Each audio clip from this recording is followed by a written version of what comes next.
ഇന്ന് നമുക്ക് ഒരു ഈസി സിമ്പിൾ എന്നൊക്കെ പറയുന്ന ഒരു ഓർഗനൈസർ ആയാലോ. അപ്പോൾ നമ്മളിവിടെ ടേപ്പ് യൂസ് ചെയ്തിട്ട് കഴിഞ്ഞിട്ടുള്ള ആ ഒരു പോർഷനാണ് എടുത്തിരിക്കുന്നത്. അതിനകത്ത് സ്റ്റിക്ക് ചെയ്യാൻ വേണ്ടിയിട്ട് നമ്മൾ ഫ്ലവറൊക്കെ വാങ്ങിച്ചിട്ട് കിട്ടുന്ന ആ ഒരു കാർഡ്ബോർഡ് പീസാണ് യൂസ് ചെയ്തിരിക്കുന്നത്. ആ ഒരു ടേപ്പിൻ്റെ ബേസിനെ ആണെങ്കിൽ നമ്മൾ ഒരു ഹേർട്ട് ഷേപ്പിലൊന്ന് ജസ്റ്റ് ഒന്ന് മടക്കിയെടുക്കണം. അതിനുശേഷം നമുക്ക് ഈ കാർഡ്ബോർഡ് പീസ് അതിനകത്തോട്ടൊന്ന് സ്റ്റിക്ക് ചെയ്തെടുക്കാം. നമ്മൾ നോർമൽ ഗ്ലൂ തന്നെയാണ് യൂസ് ചെയ്തിരിക്കുന്നത്. നല്ലതായിട്ട് തന്നെ സ്റ്റിക്കായി വരും. പിന്നെ എന്നിട്ട് ഇതിൻ്റെ ബേസ് സെറ്റ് ചെയ്യണം. ബേസ് സെറ്റ് ചെയ്യാൻ ഇതിനെ എടുത്ത് വെച്ച് ഒന്ന് വരച്ചു കൊടുത്തിട്ട് ആ ഒരു പീസ് കട്ട് ചെയ്തെടുത്ത് ഇതിനെ സ്റ്റിക്ക് ചെയ്താണ് കൊടുത്തിരിക്കുന്നത്. ഇനി ഇതിന് ഒരു ക്യാപ്പ് വേണം സെറ്റ് ചെയ്യാൻ.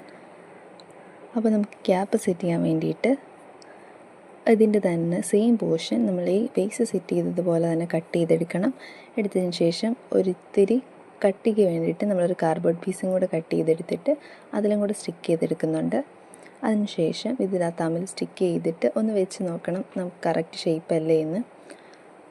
എന്നിട്ട് നമ്മൾ ഇതിന് മുകളിലൊന്ന് പിടിച്ച് തുറന്നെടുക്കാൻ വേണ്ടിയിട്ട് നമ്മളൊരു പേപ്പറാണെങ്കിൽ റോൾ ചെയ്തെടുക്കണം. നോർമൽ ബുക്ക് പേപ്പർ തന്നെയാണ് യൂസ് ചെയ്തിരിക്കുന്നത്.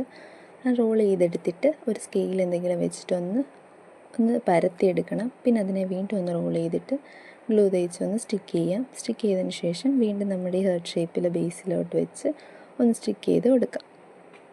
അപ്പോൾ നമ്മുടെ ഫൈനൽ ലുക്ക് അങ്ങനായി. ഇനി നമുക്കിതിൻ്റെ ഒരു എലഗൻ ലുക്കിന് വേണ്ടിയിട്ട് നമ്മളിവിടെ പെയിൻറ്റ് ചെയ്തെടുക്കുന്നുണ്ട്. ഒരു ബ്ലാക്ക് ആൻഡ് ഗോൾഡൻ തീമിലാണ് ഞാനിവിടെ സെറ്റ് ചെയ്യുന്നത്. ബ്ലാക്ക് അക്രിലിക് പെയിൻറ്റും ഗോൾഡൻ അക്രിലിക് പെയിൻറ്റുമാണ് യൂസ് ചെയ്തിരിക്കുന്നത്. അപ്പോൾ എങ്ങനെയുണ്ട് ഫൈനൽ ലുക്ക്? ഇഷ്ടപ്പെട്ട് കഴിഞ്ഞാൽ ലൈക്ക് ചെയ്യുക, ഷെയർ ചെയ്യുക, സബ്സ്ക്രൈബ് ചെയ്യുക. അപ്പോൾ ഇതേപോലുള്ള സിമ്പിൾ വീഡിയോസുമായിട്ട് ഞാൻ വീണ്ടും വരുന്നതായിരിക്കും. Okay, by.